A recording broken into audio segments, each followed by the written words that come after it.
Good afternoon, ladies and gentlemen, and welcome back to Schmo Me the Money, a what if discussion. We are talking episode 4. What if Doctor Strange, instead of losing his hands, lost his heart? Was this a bleak and dark episode? Ooh, you're telling me. It definitely was. But, There were doesn't so mean it many was there. times. No. And there were so many times I'm like, damn. Like, he is like, I wonder how many times he went through that scenario until he was like, you know what? I can't do this. Like, it keeps happening. Probably as many times as he tried to bargain with Dormammu in the movie. Yeah. He's nothing if not persistent. He doesn't give up. He likes to fix things. He literally says it in the episode. He likes to fix things. So, does he like fixing things or does he like accomplishing things? Interesting there. But no, basically, instead of him being in the car by himself, he's driving with Christine, which I'm almost certain Rachel McAdams did voice her in this episode. Good question. I am not sure. Yeah, I mean, all the voice talent, whether it's been the actual actors or someone emulating them, have done a pretty good job capturing the spirit of those characters. So it wasn't Benedict Cumberbatch, correct? I don't know. It sounds a lot like him. Yes, it was. It was. According to IMDb, it was Leslie. Okay, Christine Everhart was in there. Yeah, it's Rachel McAdams. Oh, cool. Because he had Tilda Swinton in there, Benedict Wong. So yeah, they got most of the original cast for this. So that was pretty cool. I was like, either that or they did a really good impersonation. Yeah, really good. Yeah. So, it was, like we said, it was more of a darker episode. Basically, he loses her, goes through what he normally went through in the movies, goes to search out the mystic arts, defeats Dormammu, and then he's basically just sitting there in the Sanctum Sanctorum, and he contemplates. He looks at the time stone, and then he tries to go back. He goes back to right before the car accident, and he tries to do it again. And he's thinking, if I just do it differently, like if I drive differently, maybe take a different route, maybe she survives. No, I think we saw at least 5 or 6 different scenarios of him trying.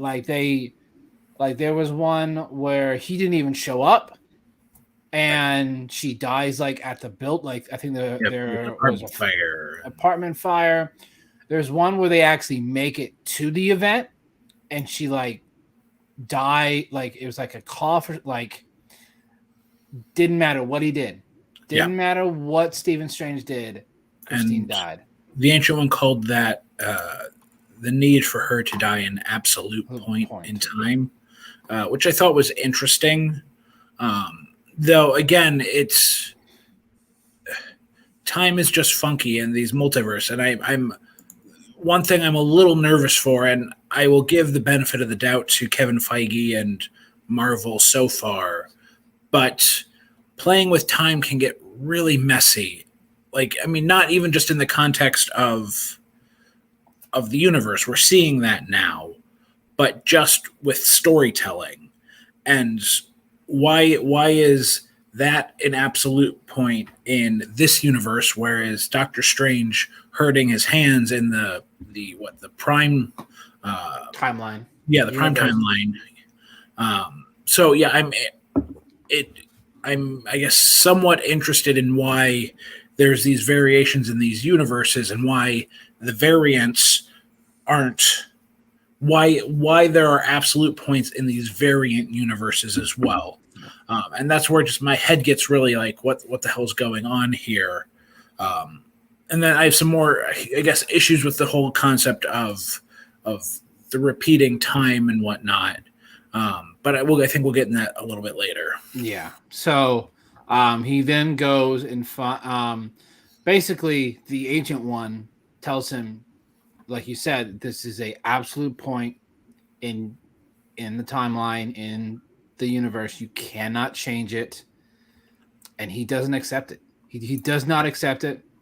He's like, I need her. Like, I love her. And he then hears about the Library of Cagliostro. I probably just butchered the name or something. And then so he goes there because apparently this person figured out how to stop a absolute point. So Steven was like, I'm like super smart. I bet I can figure it out if I have the right text.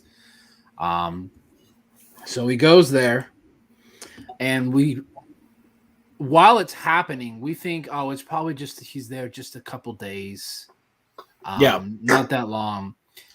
After everything goes down, where he like keeps absorbing all the various entities, like life force and power and whatnot. Yeah, he comes out and a whole bunch of time has gone by. It was centuries. To what that guy that was dying said, he was in there for centuries.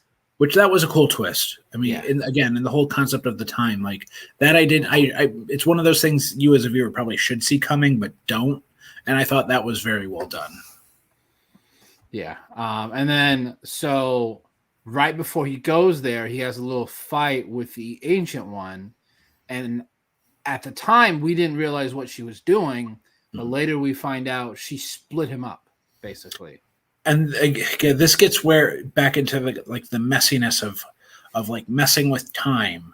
Like, so it's like creating like she essentially created a subreddit of a variant. I feel like that it was just like in an outline, it's just you indented once rather than like the main bullet points. These strangers were like the Roman numeral I here, and like within a different variant world, and it makes my head spin a little bit. Like, okay, how does this magic and this time work, and what are the ramifications of even doing that outside of what we see on screen?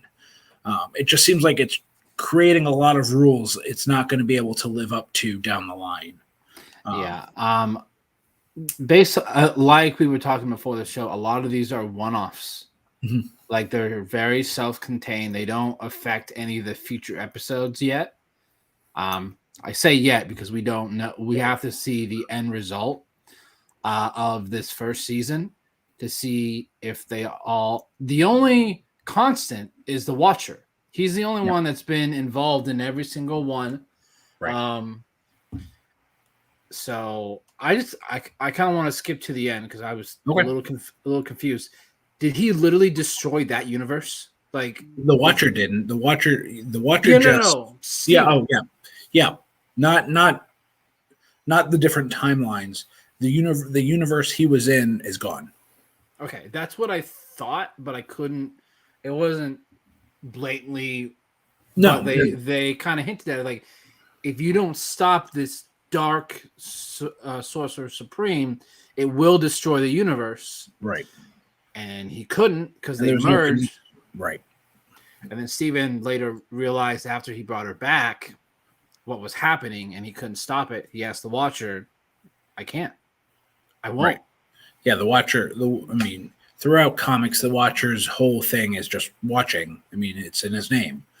There are times where he has interfered before, but that's neither here nor there within this context. But he's observing, and as long as it's not going to cause probably multiversal, it's not affecting other timelines and other multiversal other universes. Planes, right.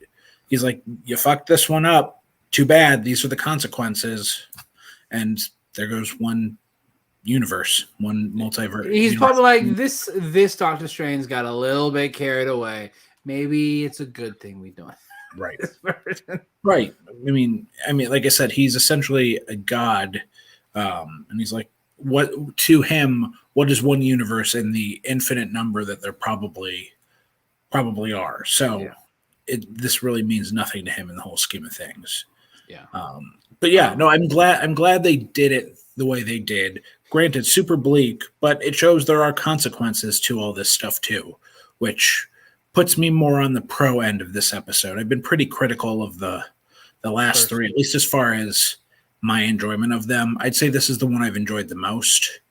I don't know what that says about me that I enjoy the bleakest one the most right now, but No, but it literally shows that there are consequences to your actions. Like, I'm not sure I would have liked this if they would have somehow like some saved the MacGuffin. If there's some MacGuffin that came in and like if he would have saved her and she's alive and nothing happened in the universe, I'm like, well then what was it? What were the stakes? There were no stakes involved. I like how he did bring her back, not for very long because he destroyed that universe. right. So, and I love how I guess you could say, the more pure Doctor Strange was trying to talk him out of it. Yeah. He's like, we can't bring her back. Look what it's doing. So, but no, overall, it was a good episode. I think it. I don't know if I like this one or the Chadwick Boseman one more. I really like the one with Chadwick Boseman. Yeah, I mean, I get that. Like I said, I'm not here to judge which ones people like. It's just those didn't work for me. I had other issues within. I think this one had more pros than cons on my end. But I've talked a few of my negatives. What are some things before getting into the positives? I'm probably doing this backwards. What are some specifics that you liked about the episode, Buck? I really do like how dark it went. Like, Marvel typically doesn't go down that dark trail. Yeah. So I like how, and I really do like how they did show the consequences for his actions of basically absorbing all those life forces, trying to bring her back, really destroyed that universe. I like how they went all the way. Like they made sure to dive deep into it. I'm not sure I would have liked it if they would have like crept in there and then sort of showed it and then backed away. Like, I like how they went all in on the bleakness and the consequences. Yeah. With this one, I think the things I liked this is probably this episode of the action I liked the most. I really liked like the two of them just facing off, like the magic fight, like the two different capes fighting. I like the little brief combat between the Ancient One and the Strange Supreme. I thought the combat was the most interesting among the four we've gotten so far. I thought the voice acting was very good. I mean, I thought there was a lot of times, especially Benedict Cumberbatch, now knowing that it was in fact him, where he was emoting his anger and his grief very well, and it's not always easy to do. No. And animated. I think anything else. Like I liked the repeating montage and the time. The just showing that there was actually a lot of time that has passed and we didn't realize it. Mm-hmm. I liked how that kind of paralleled with the Dormammu scene from the movie. And I also liked the look of like the monster Strange. Like once he finally did achieve his goal, he was essentially a monster. I liked the look of that. He was. I really and like it freaked out Christine. She was like, "Who is this?" And then she saw it was Stephen. Nightmare. Right. Yeah, she was like, "This has got to be a nightmare. This can't be real. What is this?" Right. Yeah.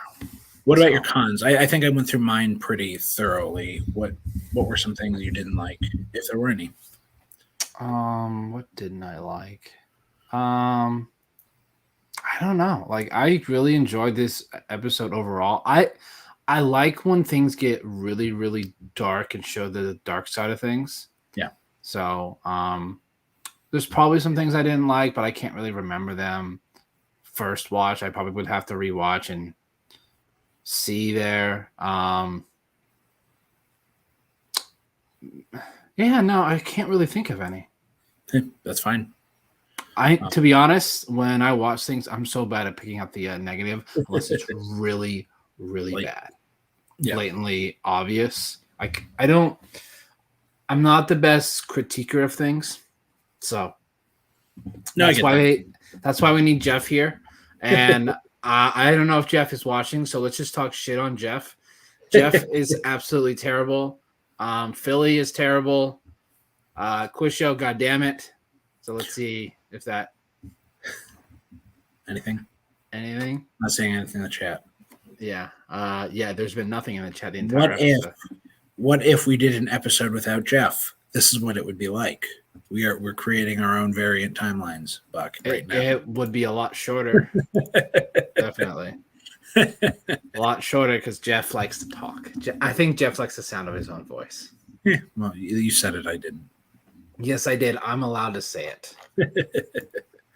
Let's see if I'm interested. I'm interested to see, maybe not directly, but if there are any indirect ramifications from this in the MCU as we know it. Like I said, I'm not sure how much the what if stuff is going to play in to the variant timelines that we're going to be experiencing, but if it does, this might be the one where we see the most impact. What do we have? What do we have next week, Buck? Party Thor. Ooh, yeah. Literally the complete opposite. Like it's gonna be just all fun and games and just hilarious things. I feel like so it's gonna be the complete opposite of what we had tonight. I want one where we get first Thor, we get like King Thor, we get Party Thor, we get Fat Thor, we get Rock God Thor from Love and Thunder, just all in a room together. Let's do that. That would be so funny. Like 12 Angry Men style, but with Thors. Chris Hemsworth. Oh my God, Chris Hemsworth. That would be so funny. I would. Yeah, I have no idea what. I mean, my guess is it's going to be like early days of Thor. Before? Yeah. But no idea. All things considered. Yeah, it's going to be interesting because each of the titles has been like kind of given a clue as what the episode really is. The first one is what if Peggy. Hold on. Let me actually bring up the episode. See what they said. Hold on. What if? So, what if Captain Carter were the first Avenger? What if T'Challa became a Star-Lord? What if the world lost its mightiest heroes? And what if Doctor Strange lost his heart instead of his hands? So I'm curious as to what they're gonna say. What if Thor just didn't get Mjolnir or something? Like that'd be interesting to see what that name could be. Right. Any final thoughts? No, I mean I think I got everything out. Like I said, I really like Doctor Strange in general. I mean, I know it's not one of the more popular films, but I think Benedict Cumberbatch is great. I'm looking forward to seeing him in No Way Home. So that might have also played a part in my liking of this episode, but I'm always interested in seeing more Doctor Strange. Yeah, it's weird. It almost was going to be Joaquin Phoenix. That was Doctor Strange for a long time. Very different. Yeah, I'm so glad that we got Benedict Cumberbatch. I think Benedict Cumberbatch is a fantastic actor. He's also really good at voice acting too. Like he's done it several times. Right. So, and you can definitely hear the difference when he's fighting with himself. The thing is, though, he plays the Grinch, and his normal voice seems perfect for being the Grinch. And he does this goofy ass voice to be the Grinch when he should have just done his normal voice. That is a hill I will die on. That he should have just been Benedict Cumberbatch voice for the Grinch, and he didn't. I did like how in this episode when he's fighting himself, they definitely made the Supreme version, the voice a lot different. Yeah, because it had all these dark creatures in them, so they modulated it differently. So I thought that was good. Everyone, it's a shorter episode today. We really got through everything. It's really not much to discuss. Make sure to go ahead and follow us on Twitter there at Schmo Me Money. Dan, where can everyone find you online and everything you're doing? You can find me here doing Marvel reviews on Wednesdays. You can find me every now and then on Views from the Montyverse. I also stream tabletop RPG games on Twitch at McStabber Studios, and you can find me on Twitter at dhouse77. Follow me here, Brandon Buck 88. If you're new to the channel, whether you're watching live or on the replay, we appreciate you coming to the channel. If you have not subscribed to the channel, just over 200 subscribers. We're trying to just move forward little by little there. We should be, Maddie. We should be. We just don't know what day, if it's going to be Friday or Saturday. It probably depends on when Jeff and I can actually go watch the movie. So we have the thumbnail ready, so we probably will do a review discussion. Just not sure when it is. Maddie, reach out to me or Jeff if you want to jump on, because I know it's about martial arts there, so you would be a great expert there to have on. So if you want to join us, just go ahead and reach out to Jeff or I and let us know, and we can work out a schedule there for everyone. Make sure to like the video, comment. Until next time, see y'all later.